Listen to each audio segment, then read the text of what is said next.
I used to be a father. A real one. You know, the kind of man who'd show up to every baseball game, even in the rain. The one who worked double shift so his kids could wear the shoes other kids envied. I was that dad. My name is Frank Miller. I'm 73. And I'm not sure if I still matter to anyone. I live in a long-term care facility now. That's the polite way of saying we dumped Grandpa where he can't screw things up anymore. The room is small, smaller than the garage I once built with my own hands. One window. One bed. One chipped nightstand. And a plastic plant the nurse said art scholar. I told her I'd prefer a real one. She smiled and walked away. The phone hasn't rung in 62 days. I count. There's a wall calendar across from me, a tacky one with baby animals dressed in hats. Every morning, I cross off a day like a prisoner. Some people here count steps or sugar packets in the coffee. I count silence. My son's name is Michael. My daughter, Amy. And my grandchildren. I haven't seen them in 2 years. The last time they came, Caleb, the younger one, looked up from his tablet just long enough to ask, "Do you have Wi-Fi, Grandpa?" I laughed. He didn't. I wasn't always like this. I was an engineer, back when men respected what you did with your mind and your hands.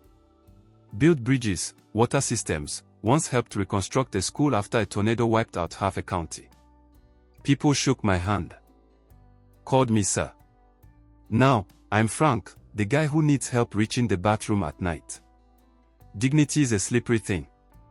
One day you're opening jars for your wife. The next, a 22-year-old nurse says, "Let's clean you up, hon." I remember the day they brought me here. Michael drove. Amy followed in her SUV. Said it was just for rehab, Dad. Just until your knee gets better. That was 18 months ago. My knee did get better. But no one ever mentioned going home again. That day, I stood in the lobby holding a small bag, 3 shirts, 2 pants, and my shaving kit. Amy kissed my cheek and said, "Love you, Daddy." But she couldn't look me in the eye. I stood at the window that first night, watching their taillights disappear like stars in a fading sky. They didn't come back. I try not to hate them. I know life is busy.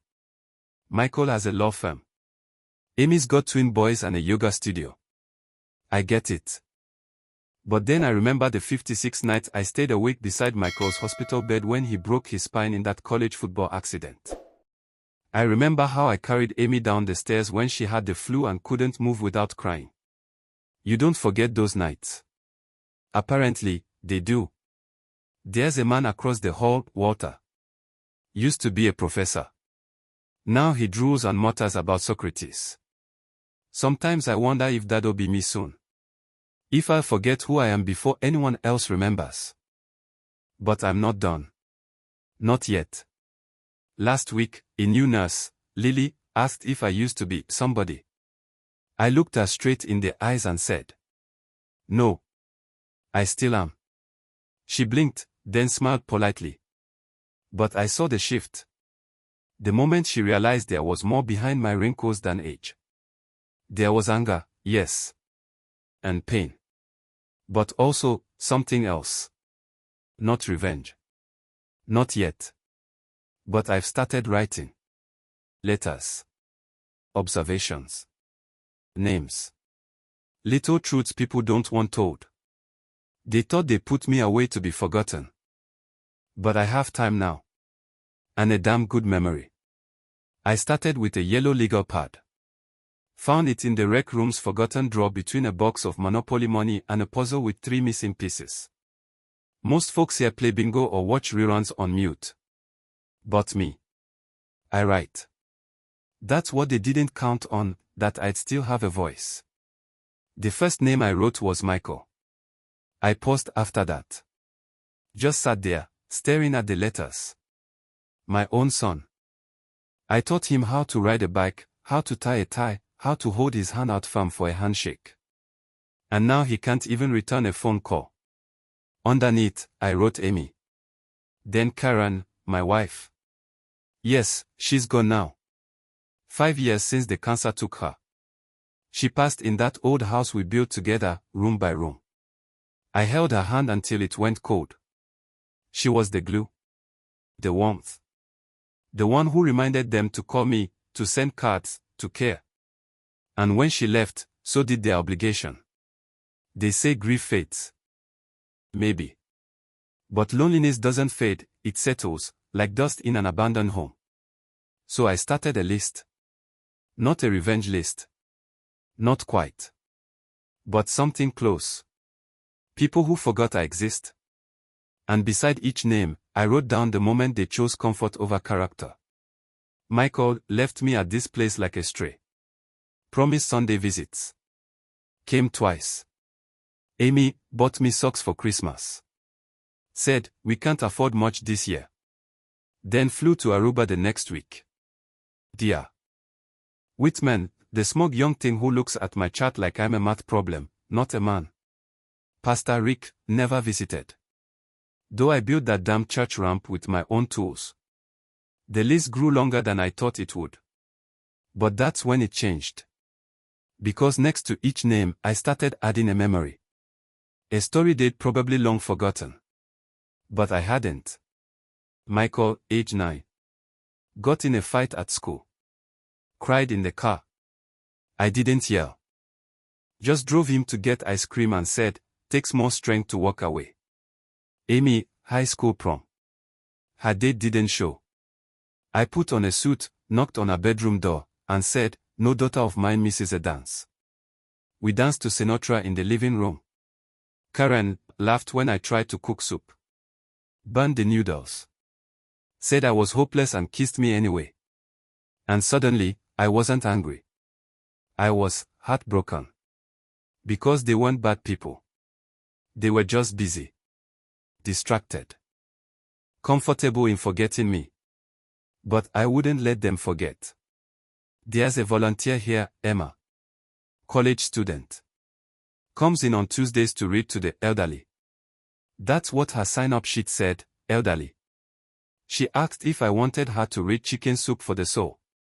I said no. I asked her to read my notes instead. My list. She laughed at first, then realized I was serious. She sat beside me, long brown braid over her shoulder, and started reading aloud. Michael. My son. I still see the boy who scraped his knee and ran to me. Not the man who can't face my eyes. She paused. You wrote this? She asked. I nodded. Mr. Miller, this is beautiful. No, I said. It's just honest. Now, she comes every week. She types up my pages. She asked if she could use them for her thesis. Something about intergenerational neglect. I said fine. But only if she keeps their names in. If they didn't want to be remembered this way, they should have remembered me. Last night, Walter across the hall passed away. They zipped him up in silence. No family came. No tears. Just 2 aides and a clipboard. I watched from my doorway, gripping my cane like a rifle. That won't be me. Not if I can help it. Because I'm not waiting for them anymore. Now, they are waiting for me. Mr. Miller, she said, if your legs work the way they used to, what would you do first? Emma asked it while wheeling me down the hallway. Tuesday afternoon. Sunlight coming through dirty glass. A casual question, like asking someone their favorite song. But to me, it felt like someone had dug their hand into my ribs and twisted something I'd buried. I didn't answer at first. My legs don't work like they used to. That's the polite version. Truth is, they gave up on me around the same time everyone else did. Doctor called it a slow deterioration of the nerve function. I called it betrayal. But her question, it hung in the air. I'd go home, I finally said. She stopped pushing the chair. Home. Yeah, I said. To the house I built. Board by board. With my own hands. Where the kitchen smells like Sunday gravy and the floor creaks in the hallway. Where I still hear her humming when I close my eyes. Emma didn't say anything. Just put her hand on my shoulder. She always does that when I say something that makes her heart too full. I'd walk in through the front door, I went on, and I wouldn't knock. I'd sit in my chair, the one they gave away, and I'd watch the light move across the floor like I used to. That's what I'd do. She nodded. And then I laughed. Bitter. Soft. Then I'd wait. Just like I waited here. But this time, I'd be the one who chooses when to open the door. That night, I didn't sleep. Something about her question scratched too deep. What would I do if I could move again? Would I forgive them? Would I confront them? Would I scream? No. I'd do something far more powerful. I'd remind them who I was. A few days later, Emma came in holding a small package. This came for you, she said. From a Mr. Daniel Cooper. I felt my throat tighten. Daniel was a colleague once. He and I ran projects together back in the day. Smart, stubborn, loyal. I hadn't heard from him in over a decade. I opened the box slowly. Inside was a hardcover book. My name on the cover. American Structures, the Hidden Architect of the Midwest. Chapter 5, Frank Miller, the engineer who built cities. My eyes stung. Inside was a full write-up of my projects, photos of bridges I designed, diagrams I drew on napkins late at night, even a quote. Frank believed in people before concrete. He always said, a city isn't walls. It's who you build them for. Under it, a note in Daniel's handwriting. Didn't want history to forget you like your family did. Your work still stands. Even if they don't. When Emma read it aloud, she cried. I didn't. Not because I wasn't moved. But because the tears, they'd already dried years ago. When the last door closed. When the last call didn't come. But something inside me shifted. I remembered who I was. And more importantly, I realized I still am. So I asked her to do something for me. Get me a suit, I said. A suit. Yeah. A good one. Navy. With a sharp collar. Haven't worn one since her funeral. Time to change that. For what occasion, she asked. I smiled. For the one they'll never forget. The morning I put on the suit, something strange happened in the hallway. People stopped. The same aides who usually called me sweetheart or Frankie suddenly said, Mr. Miller. The nurse who usually rushed past me, paused. Walter's old roommate, who hadn't spoken more than a grunt in 2 weeks, whispered. Looking sharp. I stood straighter. Not because I had to. Because I wanted to. The pain was there, sure. But the pain was always there. What mattered was that, for once, it wasn't stronger than my will. Emma wheeled me into the rec room. She'd set up everything. 2 chairs. 1 table. And a white envelope in the center with a note that simply said, family meeting. They said yes. I asked, surprised. Emma nodded. I didn't give them much choice. Then she whispered, you deserve to be heard. I didn't say thank you. I just squeezed her hand. 15 minutes later, they arrived. Michael walked in first. Expensive coat. Nervous eyes. Amy came next. Holding her phone like a shield. They both looked around like they'd walked into a courtroom by mistake. Dad. Michael said. What's going on? Amy added, already annoyed. I didn't rise. I didn't speak right away. I let the silence stretch, the kind of silence that makes people uncomfortable. Then, I placed the book on the table. The one Daniel had sent. The one with my name on the cover. Amy leaned in. Her mouth parted just slightly. What is this? It's who I am, I said. In case you forgot. They sat down slowly. Like sitting meant surrender. I didn't yell. Didn't beg. I just spoke. I wiped your noses. Sat beside your beds when you had fevers. Helped with math homework. Taught you how to tie shoes and tie your pride in a knot when life got hard. And when I got old, you tied me up in promises and left me here. Michael looked down. Amy bit her lip. I opened the notebook. The list. I read from it. Not the accusations. The memories. Michael, age 6. Built a birdhouse. Hammered your thumb. Said you'd never use tools again.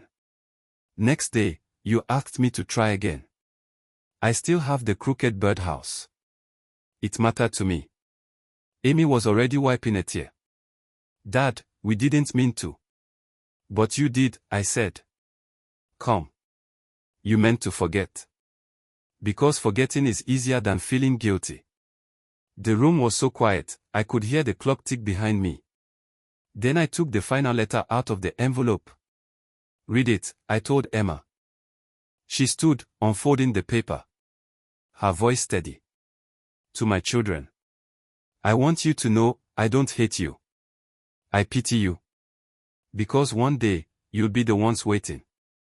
And no one will come. Not because they are cruel. But because you taught them that silence is love. That distance is mercy.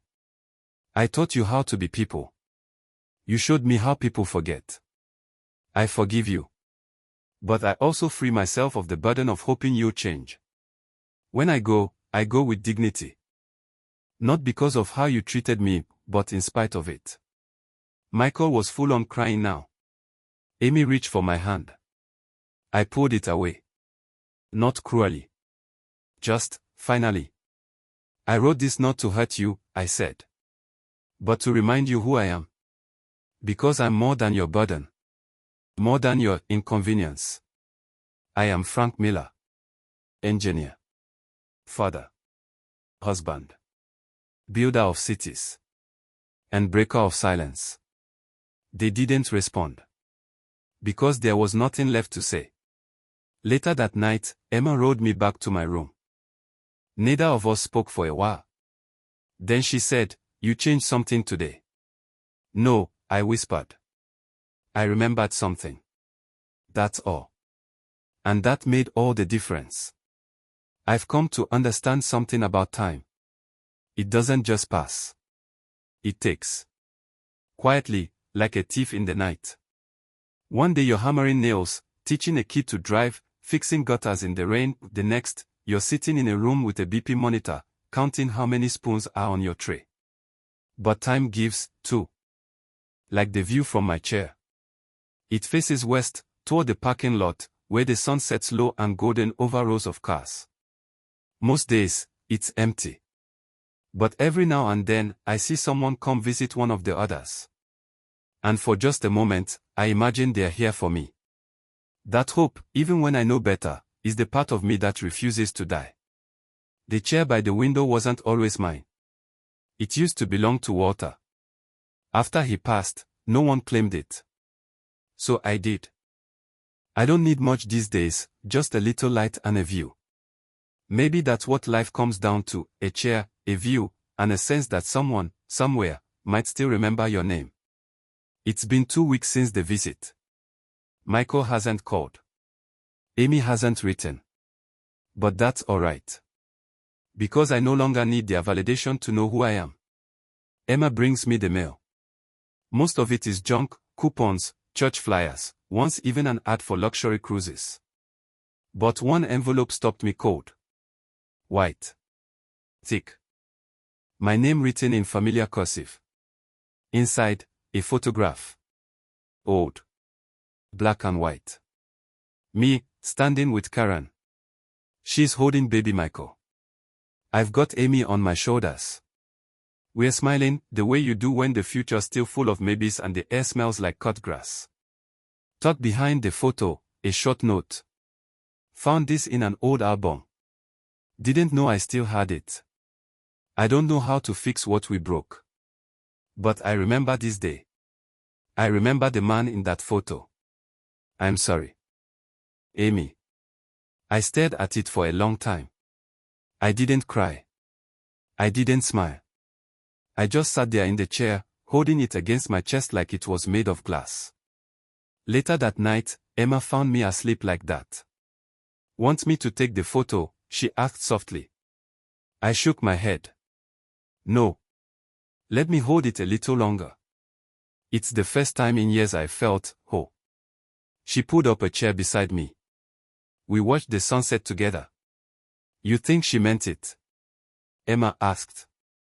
"I think," I said, "she's finally begun to understand. There's power in stillness. Most people are scared of it, silence makes them itch. But I've come to love it. Because in the quiet, you hear the truth. And my truth is this.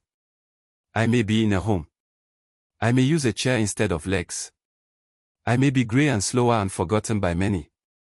But I'm not small. I'm not gone." The facility director asked me if I'd be willing to speak at Family Day. Said Emma showed her the book and some of my letters. "People could learn from you, Mr. Miller," she said. I told her maybe. I'm still thinking about it. Because maybe the greatest revenge isn't yelling at the world that left you behind. Maybe it's just being unforgettable anyway. They called it Family Day. Balloons tied to walkers. A folding table covered in cupcakes. Music playing through a cheap Bluetooth speaker, Sinatra, maybe. Or something trying too hard to sound like yesterday. Some residents had visitors. Some, like me, did not. But I wasn't there to be visited. I was there to speak. They gave me 5 minutes.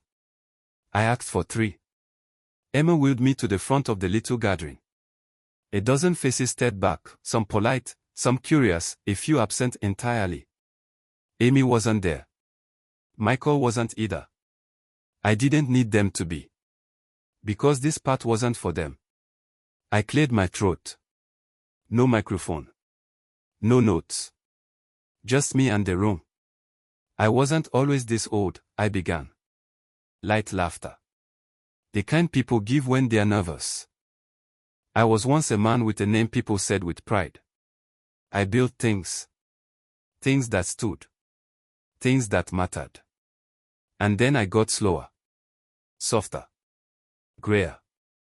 And people stopped seeing me. They saw the chair.